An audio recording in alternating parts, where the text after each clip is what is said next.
السلام عليكم. موضوعنا اليوم بفيد الناس يلي عندها صورة معظمة لهالتقدم العلمي اللي عم تشهده البشرية، وهدول الناس بينظروا لهالتقدم العلمي نظرة إكبار، وبتشعر كأنه هن بتضيع شخصيتهم، بيضيع إيمانهم، بيشعروا وكأنه هذا التقدم العلمي هو إله، يعني يتفوق على الدين ويتفوق على كل شيء. فهن يعني ناس مساكين نحن بندعي لهم، لانه كثير حكينا يعني ردود سابقه على الموضوع هذا، ومن بيناتها انه انت اصلا هذا التقدم العلمي اللي شايفه اصلا يعني عدد المسلمين والعرب والمؤمنين بالله عموما، بغض النظر اذا كانوا مسلمين، يعني نسبه المؤمنين بالله يلي ساهموا بهالتقدم العلمي شيء لا يصدق، يعني لا يمكن تحصيهم. فكأمثلة بسيطة، يعني انت اذا رحت على المانيا، رحت على امريكا، شوف عدد الاطباء يلي مستلمين افخم المشافي، شوف عدد العلماء يلي قاموا بابحاث خطيرة جدا ومهمة للبشرية بكل انحاء العالم، وشوف كيف انه نسبة كتير كبيرة منهم مؤمنين بالله عموما او مسلمين خصوصا، بل وكتير منهم حتى عرب، يعني عرب ومسلمين. فاذا يعني الوضع مو مثل ما لهم متخيلين هدول المساكين، بالعكس الإيمان بالله هو كان عامل بهالتقدم يلي عم تشهده البشرية اليوم. إذا أخذنا مثال مثلا شركة أبل، يعني أنا ما بدنا نعمل لها دعاية بس مضطرين، ما في غيرها، يعني بالنسبة لي بيزبط عليها المثال من ضمن عملي. يعني فأنا مثلا يعني من أنا صغير لما كنت أشتغل بالكمبيوتر من عمري حوالي 9 سنين، فلحتى جيت على النمسا ويمكن كان عمري بذاك الوقت أقل من 40 بشوي، فدائما انا بشتغل على انظمه ويندوز، يعني ما كنت اشتغل على ابل، وكنت اظن انه هذا ابل يعني هو للمترفين، يعني موضوع ترف ما فيه اي وجهه علميه، ما فيه اي جانب علمي، كنت هيك ظن. فكنت دائما بقى مرهق بانه الكمبيوتر لازم اعمل له فرمته مثل بيقولوا، يعني لازم امسحه وارجع رجعه، مشاكل وتنزيل برامج وفيروسات وقصص، يعني دائما بالنسبه لي الكمبيوتر هو وجع راس. جينا على النمسا صار لازم اخذ الكمبيوتر على واحد يصلحه وارجع رجعه، وروح على فيينا وارجع على منطقتي، يعني عم بسافر، عدا المال اللي بتدفعه، عدا يعني بتدفع انت على كمبيوتر بتشتريه، انت فكرك انه رخيص، يعني بتدفع اضعاف ثمنه بس تصليحات يعني خلال حياتك. فانا بلحظه ما بعرف شلون ربك الهمني، قلت كاني سمعت يعني انه ابل يعني بالتصليحات ما بتصلح، كانك يعني معقول يكون انا هيك سمعان. فسألت أخي، قال لي والله أنا بحياتي ما صلحته الكمبيوتر عندي الأبل اللي هو ماك، يعني ماك من أبل. فقلت والله لازم أجرب، لأنه يعني رح جن من كتر التصليحات والمشاكل. ففعلا دفعت شوي زيادة وأخذت وقتها يمكن أرخص موديل من ماك، ويلي هو كان يعني أغلى من الكمبيوتر العادي بشوي، مهم أخذت أرخص نسخة منه يعني. فاندهشت، انصعقت، يعني انه فعلا ما عاد في تصليحات نهائيا، يعني ما اخذته على شركه لصلحه ولا مره، وصار له عندي كذا سنه ولا مره. يعني بتحسه اللي ساوى هالكمبيوتر يعني عامل انسجام بين اجزاء الكمبيوتر، انسجام رهيب، وبتحسه هالعقل يلي سواه، انه شو هالعقل المرعب هذا، يعني شلون هذا اسمه كمبيوتر وهداك تبع ويندوز اسمه كمبيوتر. يعني انصعقت، انا انبهرت جدا، وقلت يعني مستحيل انت بعد ما تشتغل مع هيك كمبيوتر وتحس انه اللي عامله بيحترمك واللي عامله فهمان كتير، مستحيل تقدر بعدها تشتغل على كمبيوتر عادي بيشتغل على نظام ويندوز، لانه انت صرت تشعر وكأنه يلي ساوى نظام ويندوز كأنه واحد سارقه سرقة، كأنه واحد متعدي على هالمهنة مو فهمان شيء، كأنه يعني نسبة الأخطاء اللي فيها داك والمشاكل شيء لا يصدق العقل، بينما هذا يعني شيء أشبه بالمثالية. فالحقيقة كان صدمة بالنسبة إلي رهيبة جدا، وصرت يعني أعجب بهالشخصية اللي ساوته اللي هو ستيف جوبز. فستيف جوبز يعني إذا بدك تجي من ناحية الجينات فهو سوري، يعني والده سوري، فأنت بحق لك يعني إنك تفتخر شوي من هالجانب هذا، لكن بما أنه مو والده اللي رباه فما فيك تفتخر كتير. لكن حتى ستيف جوبز يعني إبداعاته هي الفكرية الرهيبة جدا اللي هي تعتبر نقلة وثورة. فهذا الشخص كمان يعني كان يهتم بالروحانيات والتدين والإيمان بالله، لكن كان هو له طريقة بالتفكير خاصة، يعني بيحاول انه يوصل للروحانيات من غير هالديانات الحالية، يعني بيحاول يوصل بشكل شخصي يعني كان له فلسفة معينة، لكنه واضح أنه كان مؤمن بالله.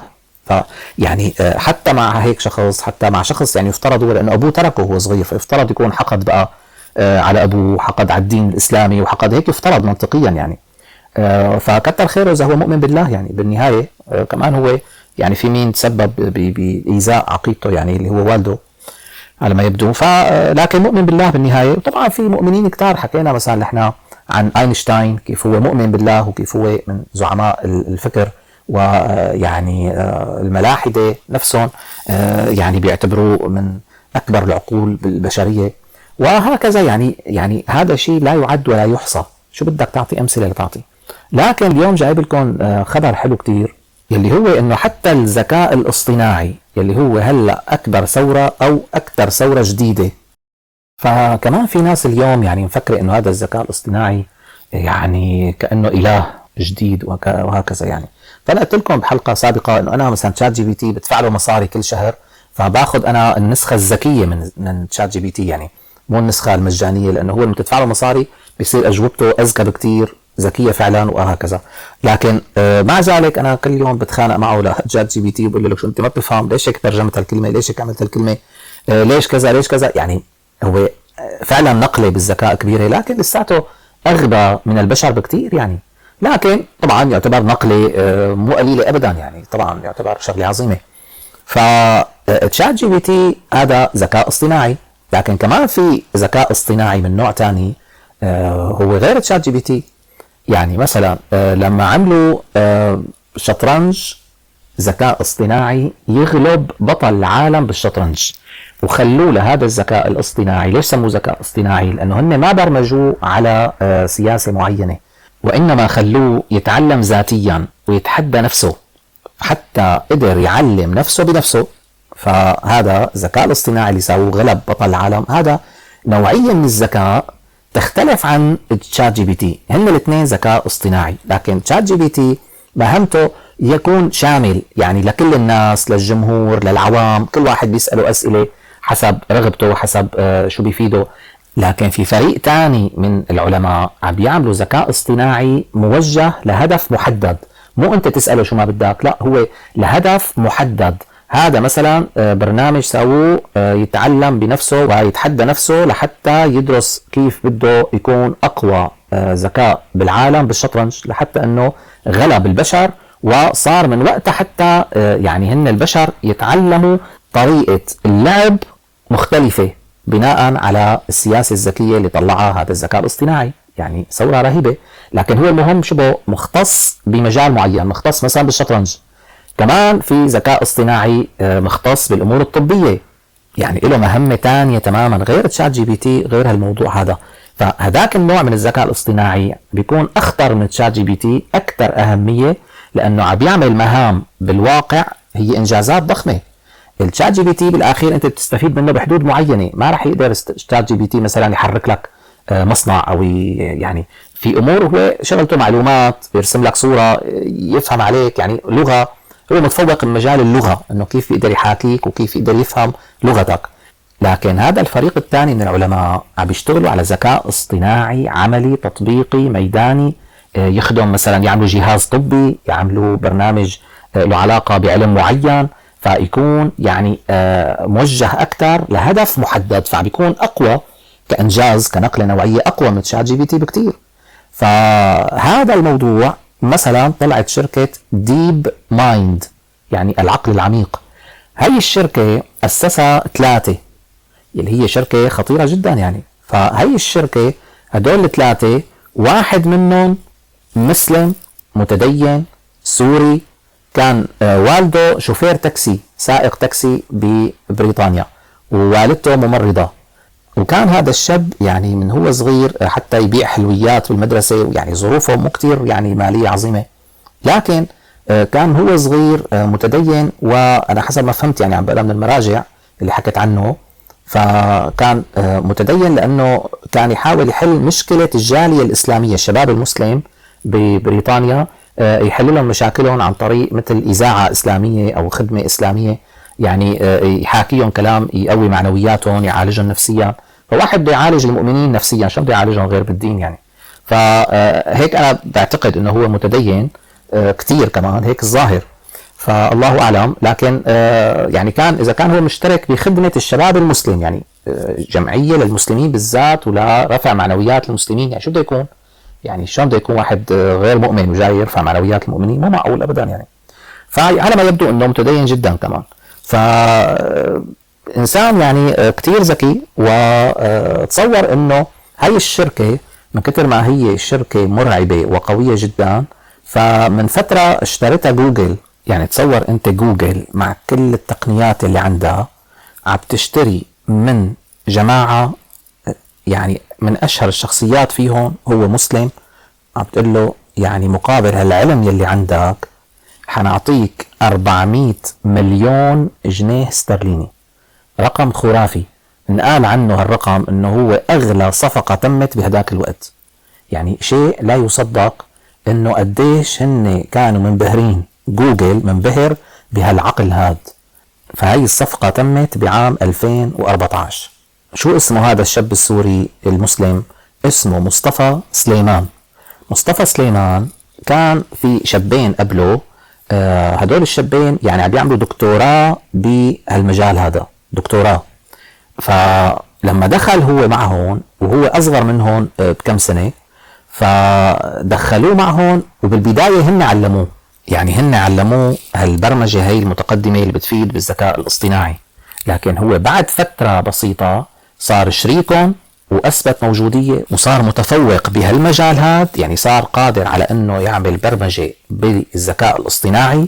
وأكثر من هيك شو تفوق هو عليهم؟ تفوق عليهم بالناحية الإدارية والقيادية والإنسانية. يعني الشرح عنه هذا الإنسان كتير طويل، إذا أنتم تدخلوا على الروابط اللي حط لكم إياها تحت الفيديو وتضغطوا ترجمة، زر ترجمة من خلال متصفح كروم مثلا، يعطيكم ترجمة كله للعربي. فيعني شخص هو اختصاصه أنه كيف بدنا هالذكاء الاصطناعي ما يأثر مثلا على حقوق الإنسان، ما يأثر على إنسانيتنا، كيف نستفيد منه بدون ما يضر أخلاقيا. هذا موضوع انت قد تفكروا شغلة بسيطة، لكن بريطانيا عطوه وسام كتير خطير اللي هو اسمه نيشان الامبراطورية البريطانية برتبة قائد. يعني انت بتفكروا انه هذا بالجيش معناتها، لا، هو انجازاته الرهيبة جدا، العقل اللي عنده هاد، فعطوه هيك وسام. عدا بقى هو شو مستلم امور هلا، وشو ماسك شركات، وشو ماسك، يعني بيعتبروه استشاري عالمي، بيستشيروه من كل البلدان. يعني كيف مثلا طلال ابو غزالة يعتبر له بصمة ضخمة جدا بمجال الاقتصاد، فكمان هذا الشخص بمجال الذكاء الاصطناعي. والعجيب بشخصيته انه هو مو بس مبرمج، مو بس تقني، لا، وكمان الجانب الاداري والانساني. ويعني موضوع ضخم ضخم جدا جدا، صعب اني انا اختصره فيديو. ففعلا الحمد لله شيء بيرفع الراس انه دائما الامور الضخمة جدا عم يكون فيها مسلمين مؤمنين ملتزمين بدينهم، حتى ربنا عم يفتح عليهم ويصيروا مبدعين. فهذا الانسان بعد ما باع الشركة اللي اسسها هو وصديقينه، فدغري طبعا رجع يعمل شركة ثانية وثالثة، ويعني مثل الجني، مثل ما نقول احنا بسوريا، انه ما بيهدى، يعني بده يعمل انجازات كتير ضخمة يعني طوال حياته على ما يبدو. فالحمد لله خبر حلو انه حتى الذكاء الاصطناعي يلي الناس مبهورة فيه هو انتاج ناس على رأسهم من اهم الشخصيات بهالمجال هو شخص مسلم. ويعني كمعلومة اضافية انه سوري، لكن مسلم هي الاهم. فالحمد لله على نعمه، ودائما لازم يكون عندنا ثقة بانه نحن ممكن نعمل اشياء كتير عظيمة لمجرد انه نحن نفهم ديننا ونفهم قديش ديننا بيدفعنا نحو العلم والتعلم والابداع، حتى ربنا يفتح علينا امور ما يفتحها على غيرنا. يعني انا الفقير لله مثلا عملت اقوى رياضة بالعالم، وهلا بلشنا ننشرها، رياضة طبية بتقلب حياة الانسان من ناحية الشكل والعضلات والجمال، والمرأة كمان جسمها والاطفال، ويعني عبارة عن نظام حياة صحي متكامل. واكتشفنا التغذية الحقيقية من القرآن الكريم. ويعني هكذا كل واحد فينا عم يحاول يقدم إنجازات قبل ما يموت، وكلها هي فتوح من ربنا سبحانه. والحمد لله رب العالمين.